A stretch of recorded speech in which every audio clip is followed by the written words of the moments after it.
Wassalatu wassalamu ala sayyidina Muhammadin asyrafil mursalin wa ala alihi wa sahbihi ajma'in. Subhanaka la ilma lana illa ma 'allamtana innaka antal alimul hakim. Tub 'alaina innaka antat tawwabur rahim.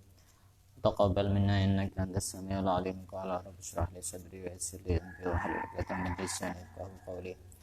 Na'udzu ta'alluma wa ta'lima wa ifadata wa istifadata wa tamassuka ala kitabillah wa sunnati rasulih wa du'a ila al-huda wa dalala ala al-khair wa mardatihi wa furrihi wa thawabi subhanahu wa ta'ala. Qala al-musannif rahimahullah ta'ala wa nafa'ana bihi wa bi'ulumihi wa amadana bi asrari wa anwari wa nafahatihi bid dini wa dunya wal akhirah. Kita lanjutkan kajian kitab Al-Yaqutun Nafis, kitab fikih. Kita pada saat ini masih di bab syarat sahnya sholat. Kita ulang sedikit tentang syarat sahnya sholat untuk mengingat-ingat kembali. Ada berapa syarat sahnya sholat? 15. Apa yang pertama? Islam. Berarti kalau tidak Islam, tidak sah sholatnya. Disiksa apa tidak? Disiksa. Orang kafir wajib sholat apa tidak wajib? Wajib. Yang kedua adalah tamyiz. Apa itu tamyiz?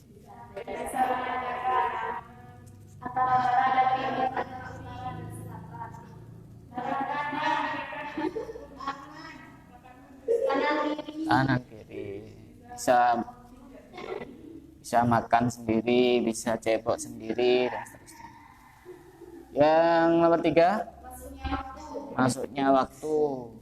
Dan ini harus benar-benar dia harus berusaha untuk mencari tahu apakah waktunya sudah masuk atau belum. Jadi contoh saya ulang kembali, misalnya kasus seperti ini kemungkinan orang yang baru bangun tidur. Misalnya tidur jam 10 pagi, kemudian dia bangun jam 2. Setelah bangun, kemudian dia ke kamar mandi, kemudian wudhu, langsung sholat duhur, tanpa mencari tahu apakah waktunya sudah masuk atau tidak masuk. Walaupun kenyataannya nanti dia sholat tetap di dalam waktu duhur, maka sholatnya tidak sah, karena dia tidak mencari tahu dulu. Itu apalagi belum masuk waktunya.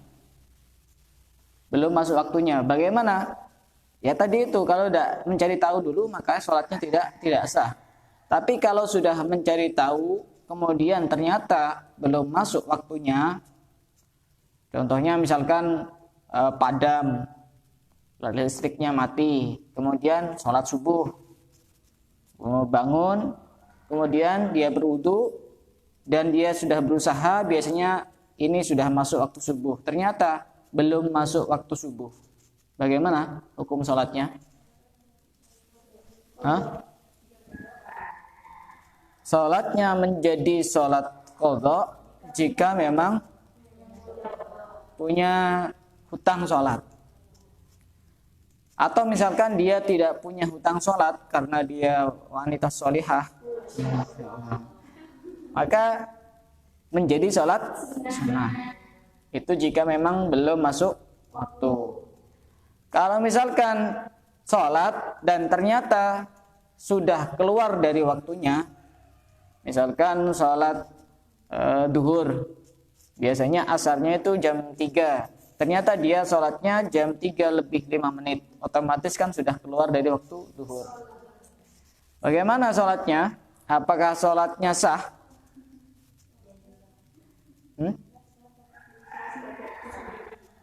Ya, sholatnya tetap sah, hanya saja karena sudah keluar dari waktunya maka otomatis menjadi sholat qadha, walaupun nanti niatnya itu usolli fardhu dhuhri arba'a raka'atin mustaqbil qiblati adaan lillahi ta'ala, otomatis jadi sholat qadha. Jadi kita itu tidak usah ragu-ragu. Misalkan kita itu ragu-ragu, ini sudah habis apa enggak waktunya. Nanti kalau saya belum tahu, kan nanti bingung masalah adaan qadaan. Itu tidak ngaruh itu. Kita misalkan sholat ada, misalnya sholat di dalam waktu, tapi kita niatnya qadaan, tetap sah. Kita sholat qadha niat adaan tetap sah. Dibolak-balik tetap sah. Kemarin kan sudah gampang bahwa niat sholat fardu itu yang wajib cuma 3. Menentukan bahwa dia niat sholat, kemudian kefarduannya, kemudian jenis sholatnya. Contohnya usolli fardhu duhri. Dan itu wajib dihadirkan pada saat takbiratul ihram. Gampang kok, biar tidak lama-lama takbirnya itu. Allah, saya niat sholat duhur, sudah selesai. Biar tidak lama-lama. Biar tidak bikin was-was. Sholat itu gampang. Itu jadi harus masuk waktu. Kemudian yang berikutnya, tahu tentang apakah ini fardu atau sunnah. Contohnya gimana? Contohnya misalnya, orang sholat qadha misalnya. Benar-benar qadha. Qadha itu hukumnya sunnah apa wajib? Tergantung. Kalau ibadahnya itu wajib, maka mengqadhanya hukumnya wajib.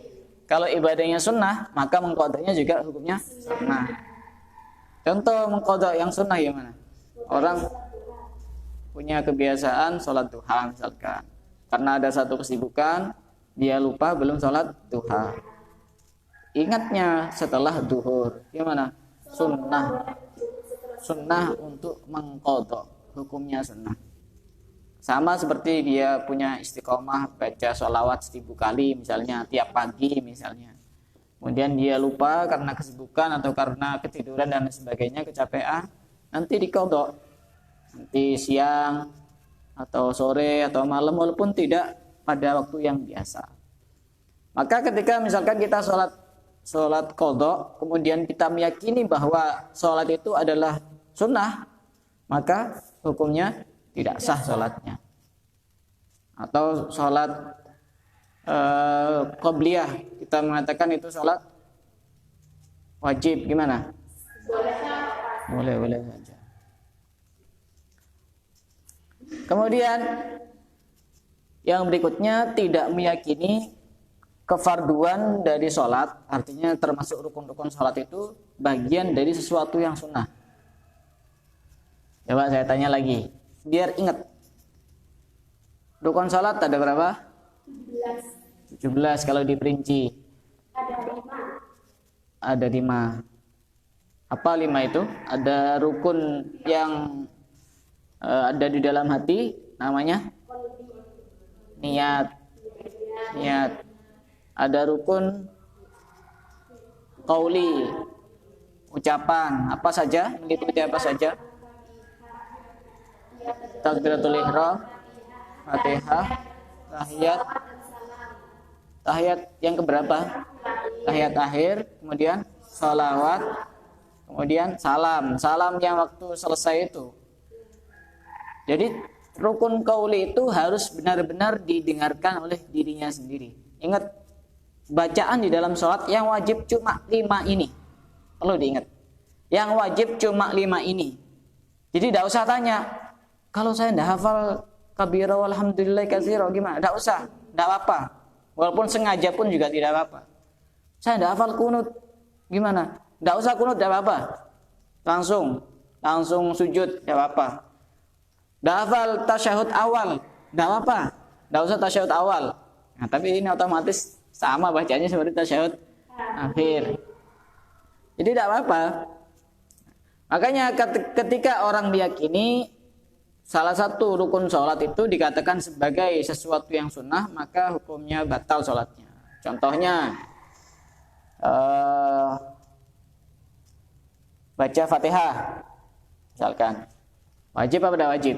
Wajib. Kita meyakini bahwa baca Fatihah adalah hukumnya sunnah. Kita tetap baca Fatihah, hanya urusan keyakinan. Kita tetap baca Fatihah, hanya kita meyakini bahwa yang kita baca itu adalah sunnah, maka sholatnya tidak sah. Yang sunnah itu bukan baca Fatihah, tapi yang sunnah itu baca surat-surat setelah baca Fatihah itu. Ya harus surat pendek. Itu yang sunnah. Jadi tidak usah ribut lagi ketika urusan sunnah. Oh, itu imamnya tadi tidak hafal baca surat pendek itu, diulang-ulang, akhirnya diganti. Gimana? Tidak apa-apa.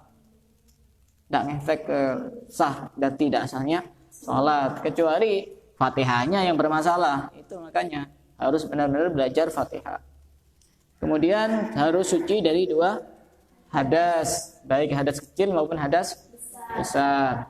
Hadas kecil dengan berwudu, hadas besar mandi. Kalau sudah mandi tidak perlu berwudu. Jadi kemarin sudah pernah dijelaskan bahwa tata cara mandi yang baik dan benar itu disunnahkan wudu terlebih dahulu, tidak wajib. Disunnahkan wudu terlebih dahulu. Tapi wudunya ini setelah membersihkan area yang perlu untuk dibersihkan. Biar apa? Biar tangannya tidak pegang-pegang lagi. Jadi disunahkan untuk berwudu, kemudian setelah itu mandi, dan setelah mandi tidak usah berwudu. Kalaupun misalnya tidak didahului berwudu, kemudian mandi dan tidak berwudu juga tidak apa-apa. Tidak harus berwudu. Karena mandi itu sudah bisa mencakup hadas kecil, sudah bisa menghilangkan hadas kecil. Bagaimana kalau tidak ada air? Boleh tayamum. Atau ada air tapi tidak boleh menggunakan air, boleh tayamum. Bagaimana tayamumnya orang kalau hadas besar? Sama seperti wudu, jangan gulung-gulung di debu. Mungkin kan sebagian orang yang mungkin baru ngaji itu kadang-kadang mikirnya, oh iya gimana kalau mandi besar itu? Kan harus kena semua. Ya sama seperti wudu. Kemudian suci dari najis, baik bajunya, badannya ataupun tempatnya. Nah, ini yang perlu diperhatikan juga, terutama bagi yang baru bergabung. Jadi yang tidak boleh terkena najis itu ketika tubuh kita benar-benar nempel ke najis itu. Biar tidak was-was. Kemarin sudah saya contohkan bahwa seandainya ada orang sujud, kemudian tepat di hidungnya itu ada kotoran, misalkan cicak yang basah misalkan, tapi tidak nempel ke situ, gimana? Sah sholatnya. Jadi yang membuat sholat itu batal ketika memang tangan kita benar-benar nempel ke najis itu. Kalau tidak nempel, ya tidak apa-apa. Contoh lagi misalkan, di sini banyak kotoran hewan basah ya. Kalau basah kan ada pembahasannya, kalau kering kan tinggal disapu selesai sudah. Tidak usah ragu-ragu, kering sapu sudah. Tidak usah, ini sudah jadi suci atau tidak suci. Kalau kering tinggal sapu aja, bersihkan. Atau ditiup atau gimana terserah.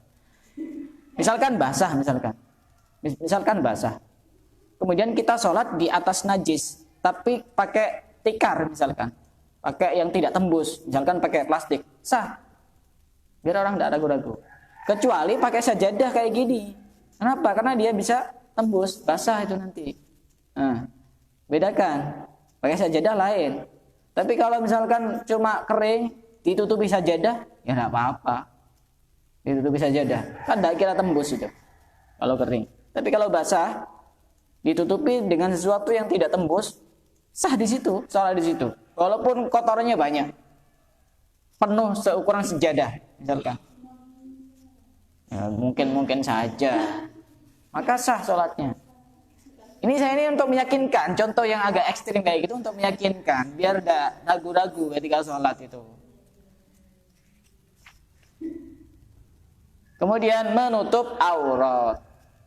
Kemarin sudah dijelaskan bahwa menutup aurat itu adalah gimana? Dengan dua syarat. Yang pertama menutup lekuk tubuh, dan yang kedua menutup warna tubuh. Tak terlihat. Ya itu, tapi artinya yang tidak boleh kelihatan pada saat sholat itu dilihat dari arah mana? Dari atas dan dari arah samping, bukan dari arah bawah. Coba laki-laki itu kalau sholat, kalau pas sujud, dilihat dari situ kelihatan apa enggak? Dari sarungnya, kira-kira kelihatan apa enggak? Kelihatan, tapi itu tidak dianggap. Yang dianggap itu dari arah samping kanan, samping kiri, sama arah atas. Tidak boleh terlihat Makanya harus hati-hati bagi perempuan yang sholatnya pakai mukena yang potongan. Mungkin apa enggak terjadi kemudian kelihatan auratnya? Rata-rata yang sering kelihatan bagian mana? Hah? Tangan. Selain tangan? Kaki ya?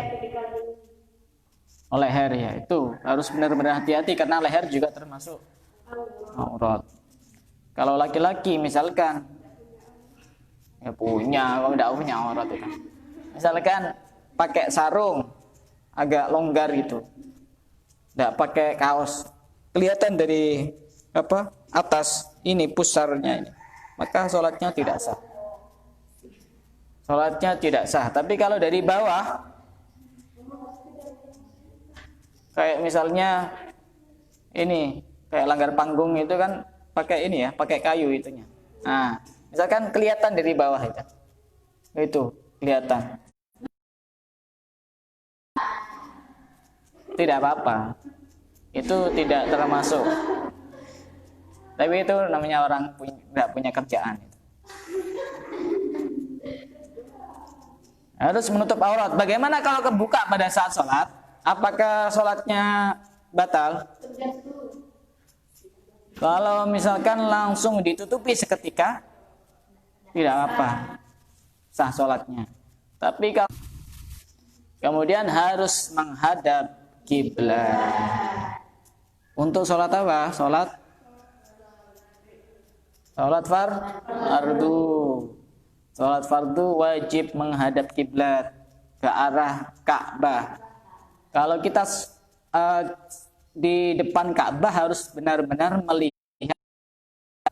Kalau kita jauh dari Ka'bah, kita bisa dengan perantara orang yang melihat Ka'bah. Kalau terlalu jauh kayak kita ini di Indonesia seperti ini, jangan melihat gambarnya Ka'bah, tidak boleh.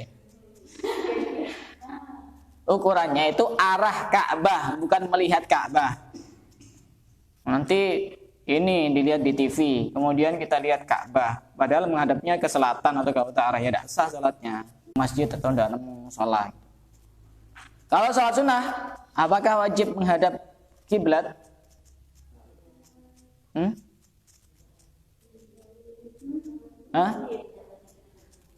Tidak wajib menghadap kiblat. Tapi yang lebih bagus pada saat takbiratul ihram dia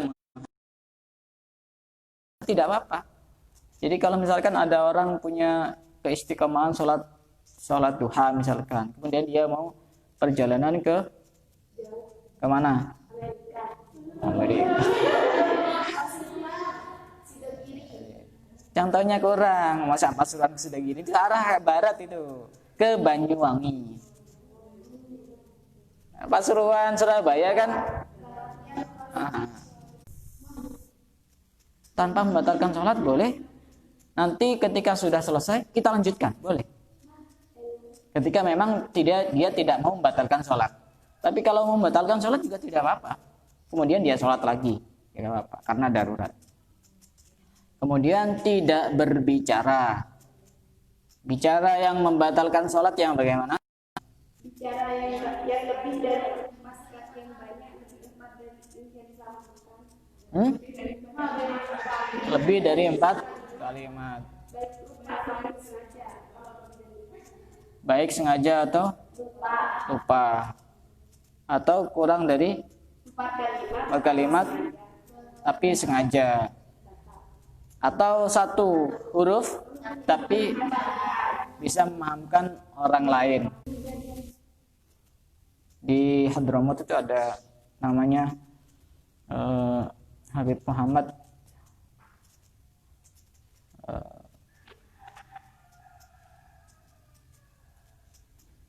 Habib Ali Kholik Kosan. Terkenal beliau itu ketika sholat dan pada saat tahiyat, Assalamualaikum ayyuhan nabiyyu wa rahmatullahi wa barakatuh. Itu kan kita mengucapkan salam kepada Nabi. Itu langsung dijawab secara sadar dan secara nyata oleh beliau. Said Ali Khalid Qasam. Dan bahkan lebih istimewanya lagi, semua makmumnya mimpi saja kadang. Jangankan mimpi, kadang sebelum tidur punya keinginan mimpi Rasulullah, kadang-kadang jarang. Minimal itu punya keinginan dulu. Nah, meninggalkan bicara. Kemudian tidak melakukan gerakan yang banyak 3 kali berturut-turut. Tapi ini besar. Anggota besar contohnya kepala, tangan, kaki. Yaitu. Kalau anggota kecil walaupun banyak tidak batal. Contohnya jari. Jadi kalau orang itu berilmu, tahu caranya agar sholatnya tidak batal. Misalkan pada saat seperti ini, kemudian gatal ini, cara garuk-garuknya gini aja. Jangan ginaan dengan membaca surat Al-Ikhlas, ya, atau Subhanallah, Alhamdulillah, wa la ilaha illallah. Jadi contohnya ini prakteknya seperti ini.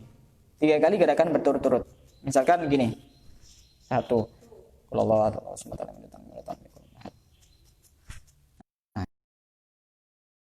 dua, dihitung 1 lagi. Tapi kalau kurang dari bacaan surat Al-Ikhlas maka dihitung 2. Ini. Kalau lebih dari itu berarti dimulai dari awal lagi. Kalau lebih dari bacaan surat Al-Ikhlas dan Al-Baqiyatus Shalihat, Subhanallah, Alhamdulillah, wa la ilaha illallah, wallahu akbar, maka tidak lewat rukun qauli atau rukun fi'li, tapi ragu-ragu niat takbiratul ihram.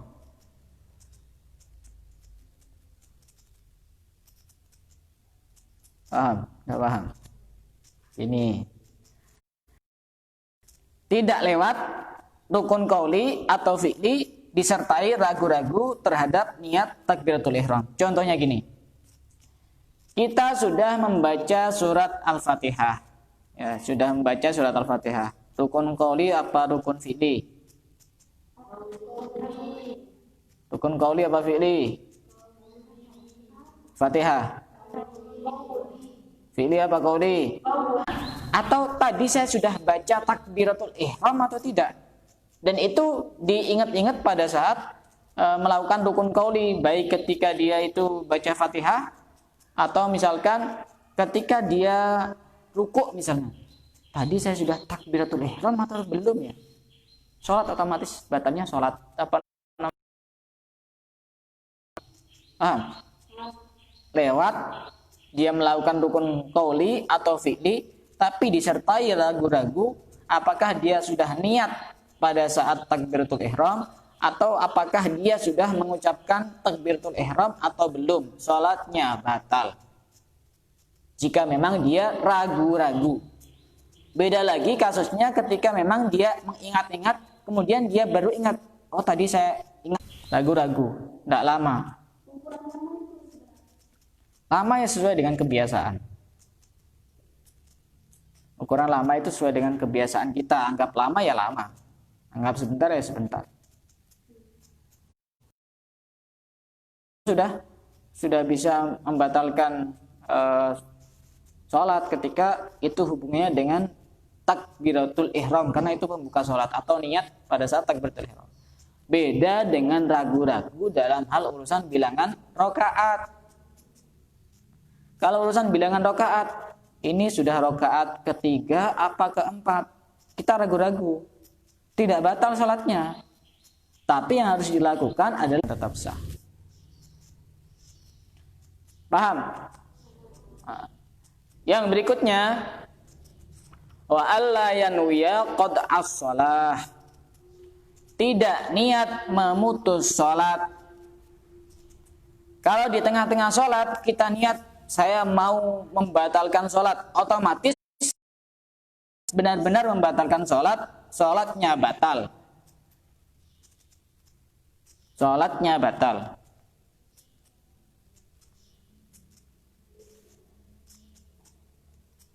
Walaupun kenyataannya sholatnya dilanjutkan, tapi dia niat memutus sholat. Sholatnya tetap utuh, 2 rakaat atau 3 rakaat atau 4 rakaat, tapi dia niat memutus sholat, maka hukumnya sholatnya tidak sah. Atau ya taraddadu fi qat'iha, kita ragu-ragu atau bimbang antara meneruskan sholat atau memutus sholat. Contohnya gimana? Contohnya kalau zaman sekarang itu kita sholat sambil bawa HP, misalkan sambil bawa HP. Pada saat sholat ada telepon. Kalau pesan kan memungkinkan nanti dijawab. Kalau ada telepon kan biasanya agak penting.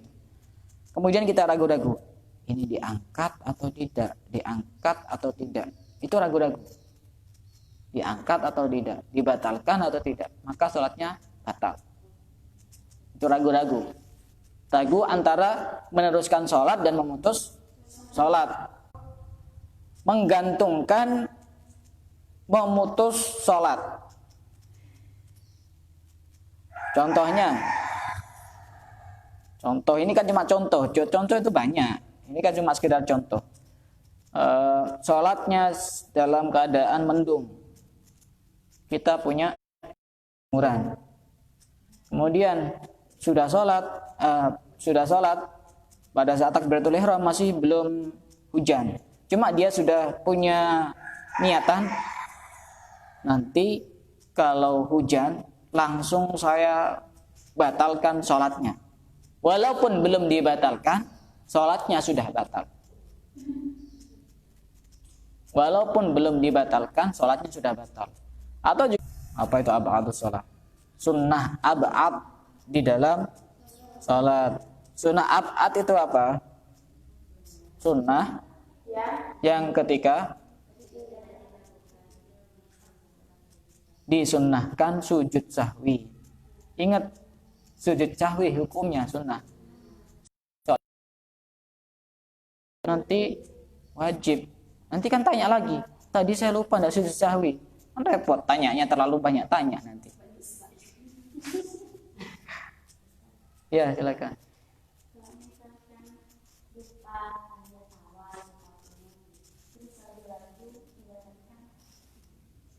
Ya, enggak usah ragu-ragu, kenapa? Wong itu sunnah. Ya, cuek saja. Lanjutkan. Lupa. Yang wajib gerakan sujudnya, bacaannya tidak wajib. Jadi kalau yang kayak kasus tadi itu sudah tahiyat awal atau belum, ya anggap belum aja, tapi tetap lanjut. Oh, enggak wajib. Kunut apalagi. Yang jadi permasalahan itu kan yang wajib-wajib itu. Jadi permasalahan yang wajib-wajib. Ketika kita sudah tahu kata kuncinya juga lanjut aja. Walaupun kita sengaja pun bukan lupa, tetap boleh kok. Sengaja ada baca surat pendek misalkan. Itu bisa dilakukan sekali-kali, diamalkan pada saat sholat qobliyah ba'diyah biar tidak lama-lama. Nanti ketinggalan sholat jamaah nanti. Tidak pakai baca surat juga tidak apa-apa. Ya.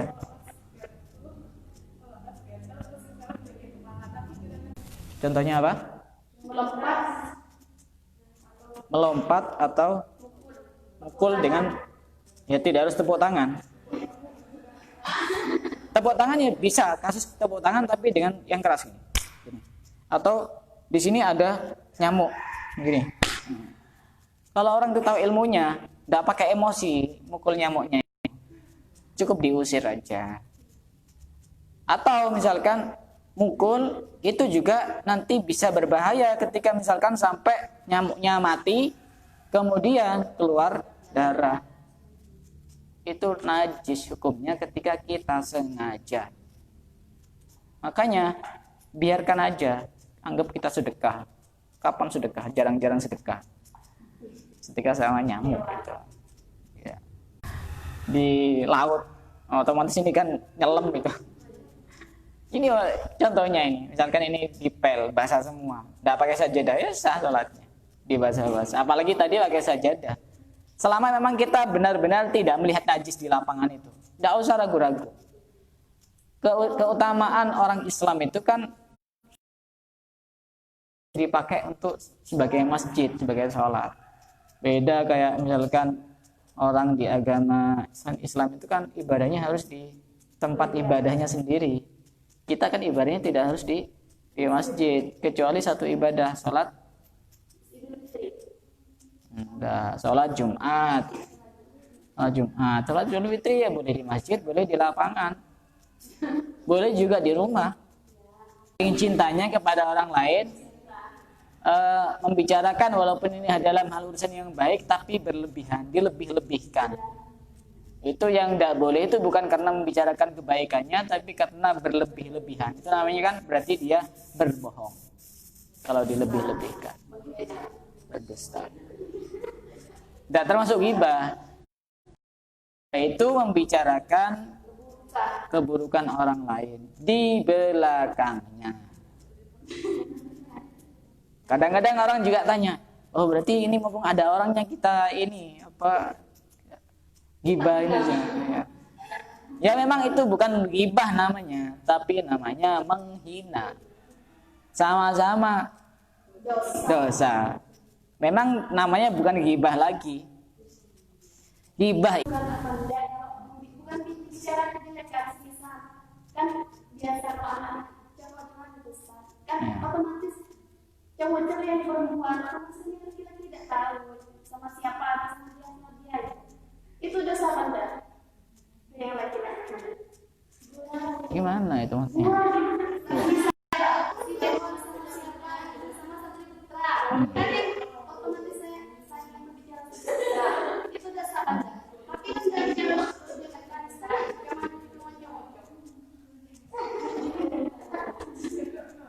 Khawatir apa namanya terjatuh kepada dusta.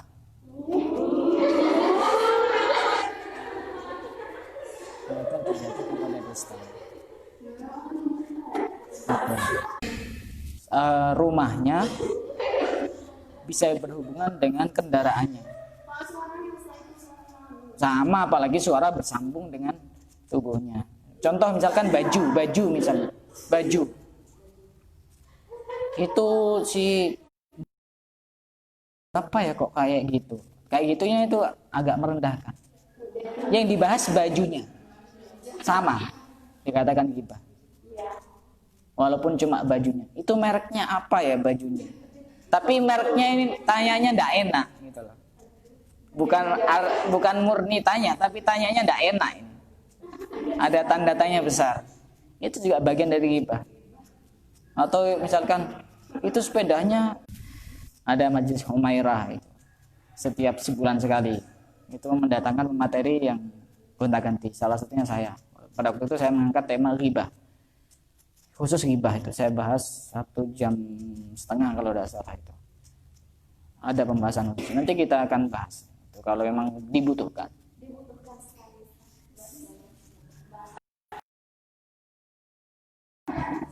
Ya.